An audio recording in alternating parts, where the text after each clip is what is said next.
আর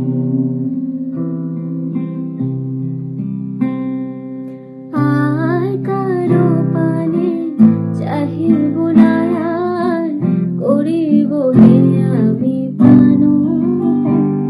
ওহে আর কারো পানে চাহিব না, আর করিব হে আমি প্রাণ। ওহে তুমি যদি বলো এখনই